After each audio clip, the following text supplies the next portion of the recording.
If you're looking to book your vaccine, there will soon be a little extra help.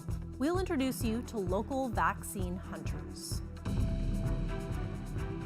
A live look at our city there. Gorgeous weather today, loads of sunshine, and there's more coming tomorrow.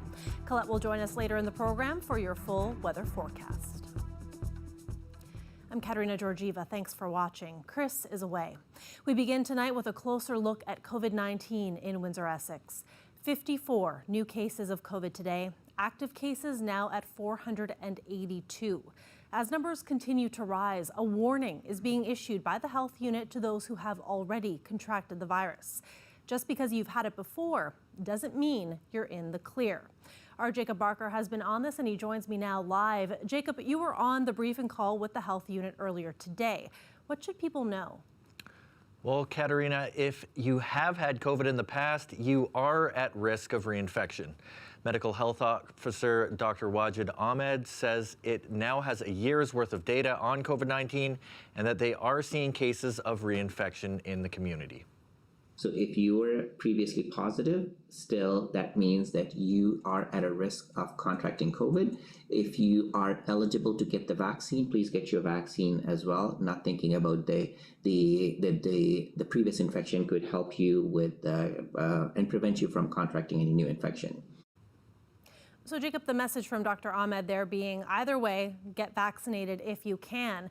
Now, Premier Ford said about a week ago that hotspots would be getting 25% more vaccines. So when should we be expecting them? Well, the health unit says we'll be seeing double the amount of vaccines over the next couple of weeks. Some of it specifically meant to go to hotspot areas in the city. And it's quite a bit of extra vaccine. This will be happening the weeks of May 3rd and May 10th, and the region will be getting about 22,000 doses each of those weeks. The health unit says most of that will be distributed at the mass vaccination sites in the city and the county, but they're also looking to do pop-up clinics like we're seeing currently in Toronto.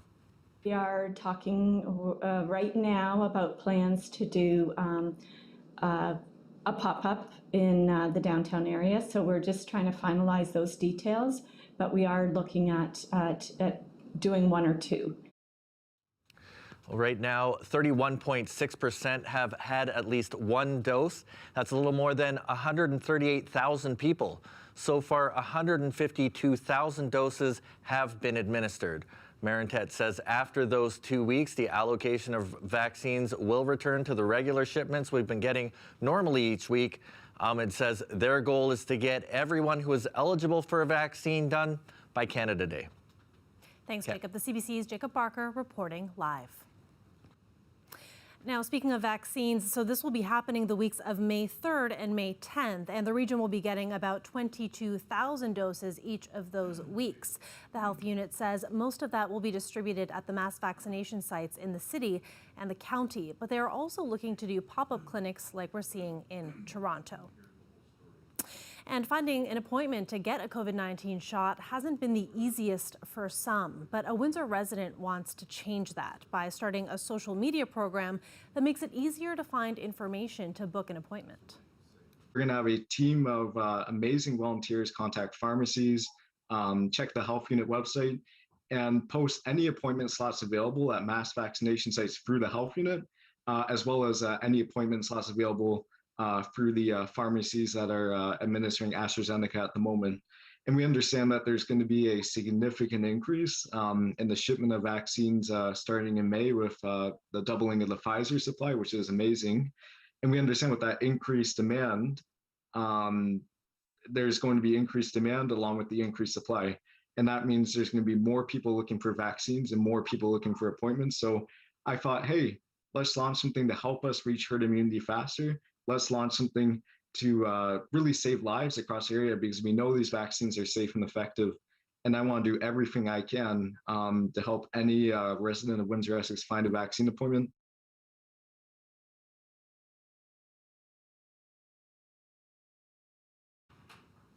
An estimated 2,000 farm workers in Leamington and Kingsville have now had a COVID-19 shot. Vaccinations for this group started a week ago. Many of them are temporary foreign workers.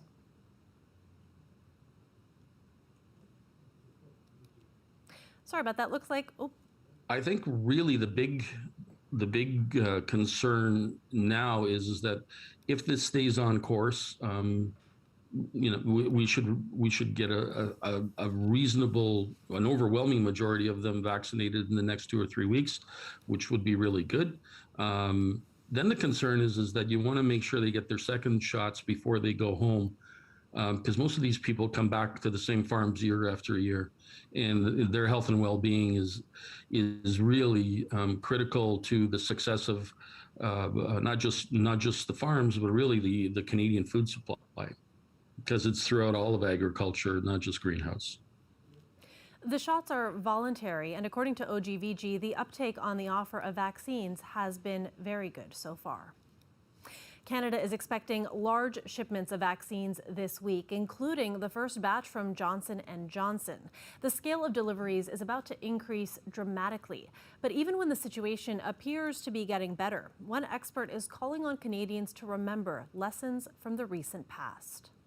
You open things up too quickly, you'll have a surge in cases. And it's a lesson that I hope we remember in the next few months as things continue to improve, that we not get too complacent and too enthusiastic about opening things up because of these new variants and because we still have not vaccinated the majority of our population. About 1.9 million doses of 3 different vaccines are expected to arrive this week. And starting in May, more than 2 million doses of the Pfizer-BioNTech vaccine alone will be coming in every week. And that volume of delivery is expected to continue into July. A 13-year-old Ontario girl is now one of the youngest Canadians to die from COVID-19. The Brampton resident died last Thursday, just 5 days after testing positive. The city northwest of Toronto has been hard hit by the pandemic. Simon Dingley reports. Last Thursday, Emily Villegas lost the toughest battle of her life to pneumonia and COVID-19. Members will please rise. Today, Ontario's legislature stood for a moment of silence to honor Emily. Her mother also tested positive. She is receiving oxygen in the intensive care unit of this hospital. Her brother is in isolation after also testing positive. Ontario Premier Doug Ford issued a statement saying, "I can't imagine the unbearable pain and sorrow they are feeling right now. It's a heart-wrenching and devastating reminder of what this virus can do." But that didn't fly with the MPP for the riding. Brampton is being abandoned right now. Brampton is being failed. We are seeing a significant number of cases within young people, and more young people being admitted to hospital and to the intensive care unit. 8 Canadians aged 19 and under have died of the virus. Many emergency room physicians have said anecdotally they are seeing more young people sick with COVID in intensive care units. Emily's father, Carlos, is the family's sole breadwinner. He works at a warehouse in Brampton, a COVID hotspot. A published report suggests Carlos was concerned the closest hospital might not have been able to treat his daughter. The hospital says no one is being turned away. Right now, if you are in need of assistance, I don't think there are any hospitals that don't have capacity to treat you. Carlos told the Globe and Mail he had to break the news to his wife and son that Emily was gone. Now he is hoping he won't lose another member of his family, his wife. Simon Dingley, CBC News, Toronto. Michigan is the hotspot for COVID-19 cases in the U.S. It has recorded 91,000 new cases over the past 2 weeks. That's more than California and Texas combined. A Windsor nurse who works in ICU at Beaumont Hospital in Grosse Pointe says you have to go back to the beginning of the pandemic last year to see numbers higher than they are now. I can just sense with all my colleagues and myself, just that sort of feeling of higher anxiety. Like, is this going to be like it was the last time? And so there's definitely a lot of stress for us. Hillis Walters says 50 to 75% of the patients in the ICU are suffering from COVID. She's hopeful that more people will get vaccinated to stop the spread. Now, when the pandemic first hit, country singer Kelsi Mayne was in the midst of releasing her debut album, but she knew she wanted to help. She wrapped up her musical obligations in the fall, and then shortly thereafter, she was a nurse again. She teamed up with Pulsar UV, a Windsor-owned company that does COVID testing for film and TV. Mayne told me between her own experience on sets plus her nursing degree, it was the perfect fit. I was kind of made for it, as weird as it sounds. I had been maintaining my license as a nurse, and so it is still valid. So I was able to use it. Obviously, I'm not going right into the ICU or anything, but I'm using it in my qualified scope of practice right now, which is just testing. And now I'm like a medical liaison with a lot of movie productions. So they'll come to me with their medical questions and infection control protocols and so forth. How does it feel to be nursing again? You know, it's really rewarding to be able to help out, even in some small way. You know, I think of it when I'm testing these people in their workplaces, and a lot of these people have to go through this so many times. Like in film and television, sometimes it's up to 3 times a week, and I know everyone's exhausted and tired of it, but to kind of just, you know, maybe brighten up someone's day for the 5 minutes that I'm with them and just kind of make it a slightly more enjoyable experience. You know, that in itself is why I went into nursing in the first place. What else drew you into feeling like, you know, this is the time to do this? I think actually, well, being from Windsor, I think I was raised just to help other people. Like, that was my upbringing by my parents. I went to Holy Names High School. Their slogan is Elise non sibi, which is for others, not thyself. This is another one of those instances where it's a total team effort, and whoever can help should help. And that's just what I felt like. Yeah. And what does this mean in the meantime for you musically? Musically, you know, I'm chipping away at it as much as I can. It still is very much of a balancing act, but I'm kind of used to that with, you know, my background as an athlete and student, and then working 2 part-time jobs while I was in university too. So, I mean, it's I've always kind of been able to balance things. So, you know, it's just kind of taking one day at a time and making sure you're taking deep breaths and kind of enjoying the process too. Continual violence in northern Ethiopia has families in Windsor constantly worried. Members of the small Tigrayan community fear for their families' lives. They would like to see a stronger position from the Canadian government on the conflict in their homeland. As CBC's Jacob Barker reports, the trouble has been going on for 5 months. Most of us Tigrayan community members in Windsor happen to be victims. Mulugeta Tedla has lived in Windsor since the early 90s, but says he worries about his family in Tigray. He was recently able to reach his mother on a cell phone despite telecommunications being cut off. Even my children were worried. They couldn't talk to them for 5 months. Tedla says she told him the hospital she and his father go to was looted. There was no electricity or running water. Destruction of crops and the blocking of humanitarian aid into the region means food has become scarce. There is a man-made famine or starvation going on right now. War has been raging in Tigray since last November, when Ethiopian troops attacked the ruling party in the region. Since then, thousands have died, millions have been displaced.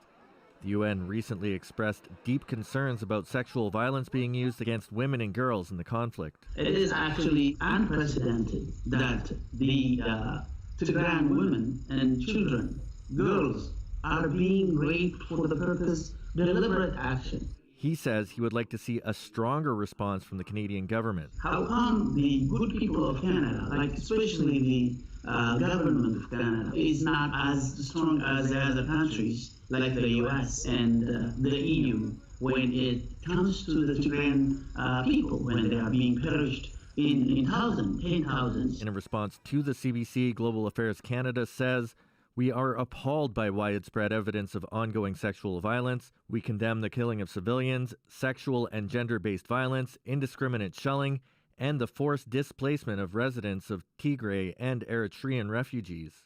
All parties must exercise the utmost restraint, ensure the protection of civilians, and respect human rights and international law.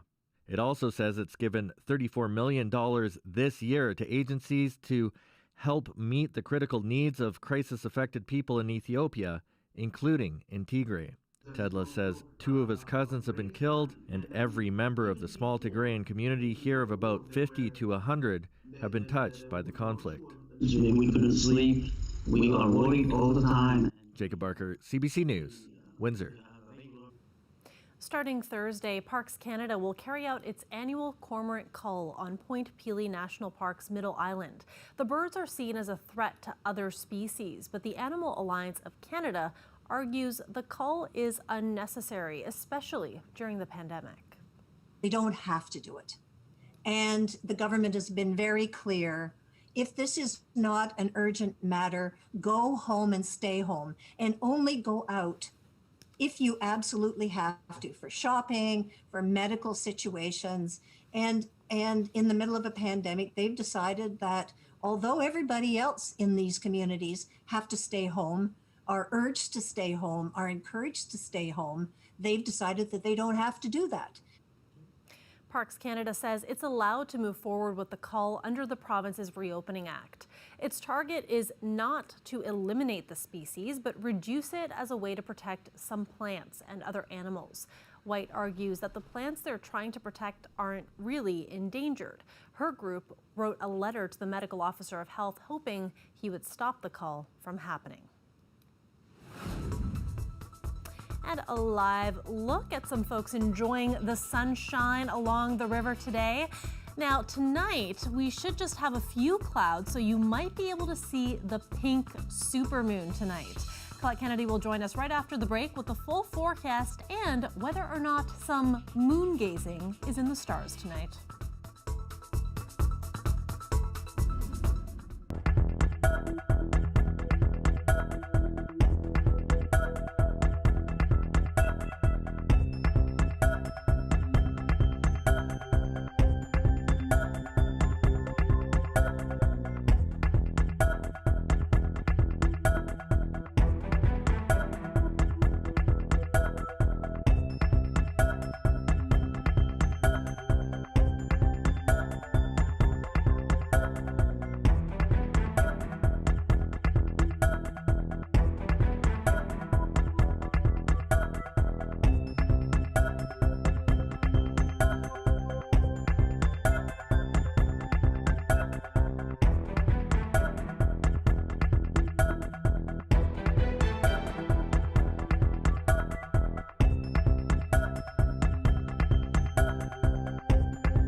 A stunning view of the night sky above Sydney. The first supermoon of the year, look at that, taken from the famous Bondi Beach. It occurs when the moon is closest to the Earth. This one is called a pink supermoon, but not because of its color. It's named after an early April bloom of a pink wildflower that grows widely over North America. The supermoon should be visible tonight in Canada, but let's bring in Colette Kennedy now to find out, are the conditions going to be right? Let us know. Yeah, you know what, Kat, we actually should be doing okay. Southwestern Ontario, yeah, we will have a few clouds, but you should be able to see it. And exactly what we were just talking about there, that's perigee. When we have the moon in its orbit, it does come closer to the Earth every month, but when it also happens to be a full moon as it comes close, it's going to appear larger in the sky, brighter. I wish it was pink, but no, it's more because of the springtime flowers, as Kat was just mentioning. Hey, let's look at what's going on. Talk about spring. How about summer-like temperatures back here towards the Midwest and through the Ohio Valley, just knocking on the door here. Dayton at 21, Windsor at 11. That warm front there is going to be moving in, not having an impact yet, but you just wait. We have an easterly flow here. It was more southeasterly earlier, so if we look at our current temperatures, a little cooler there, Chatham-Kent at 7, 11 for Windsor, so still holding on to these double digits. But as that warm front goes by, it's not necessarily going to be delivering warm temperatures much further east, but even towards London, close on the line there for Norfolk County, but back towards Windsor, we will find those temperatures going. We're only going to drop maybe a degree or two tonight and then really coming up through tomorrow. So yes, we get a few clouds tonight, but that warm front primarily has the impact to the north of us.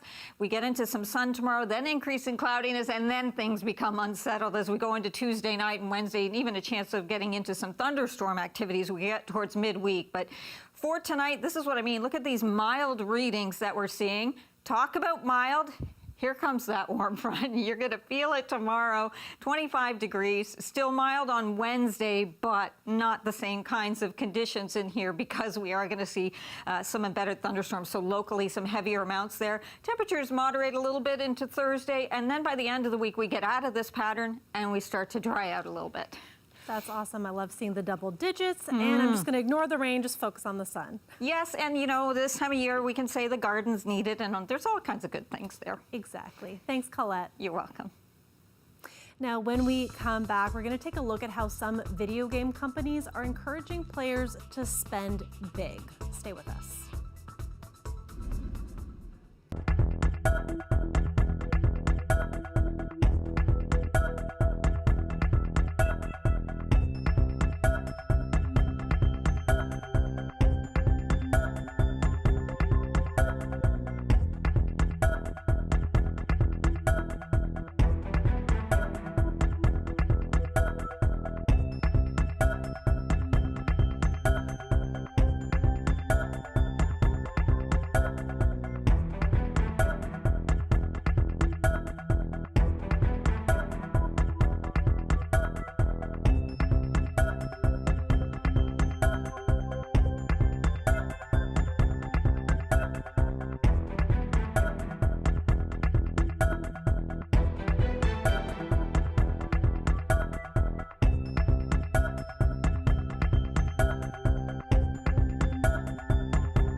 Video game companies have long seen teenagers as lucrative targets. Now, our Go Public team has obtained an internal document from gaming giant Electronic Arts showing efforts to drive players to spend big as part of the game. And some say the temptation to spend on virtual items has links to gambling. Erica Johnson has that story. It's a video game played by tens of millions, FIFA Soccer, made by industry giant EA, Electronic Arts. Embedded in the game, a mode where players can buy what's called a loot box card pack, either with coins earned in the game or with real cash. The random chance to get a better player for your team. And if you don't succeed, try again. Millions tune in to scenes like this. Gamers simply opening card packs, finding out what player they got. But for some people, hard to resist. I was spending probably £80 3 or 4 times in one night when the spending was at its most. Loot boxes are increasingly in the hot seat. Countries around the world are examining whether they constitute gambling. Belgium banned loot boxes in 2018. And a proposed class action in Vancouver also alleges they violate gambling laws. All prompting this insider to contact Go Public when he saw an internal EA document discussing FIFA Ultimate Team, the mode of play that features loot boxes. It says it's a cornerstone. We are doing everything we can to drive players there, and all roads lead there. Someone else is reading the insider's words. It's getting harder and harder to defend what is very obviously unregulated gambling that's meant to capitalize on people who obviously don't understand what is happening. Loot box spending is generating massive profits for EA. Its sports titles alone raked in almost $1.5 billion in 2020. One of the world's leading researchers on loot boxes says all the controversy points to one thing about the industry, which is that it should no longer be trusted to self-regulate. EA declined an interview request. A spokesperson said he wouldn't comment on confidential documents and said they were being viewed without context. He did say the company doesn't believe any aspect of its video games constitutes gambling. Erica Johnson, CBC News, Vancouver. Around 900 customers in northeastern BC lost internet this weekend because of a damaged fiber cable. So here is the culprit, beavers. A TELUS spokesperson says the animals chewed through the cable after building their dam on top of it. Internet service has been restored, and TELUS calls the whole situation a uniquely Canadian turn of events. And that is it for CBC Windsor News. Don't forget, for news anytime, you can check out our website, cbc.ca/Windsor, and we're on social media as well, Facebook, Instagram, and Twitter. The Rick Mercer Report is up next. Have a great night.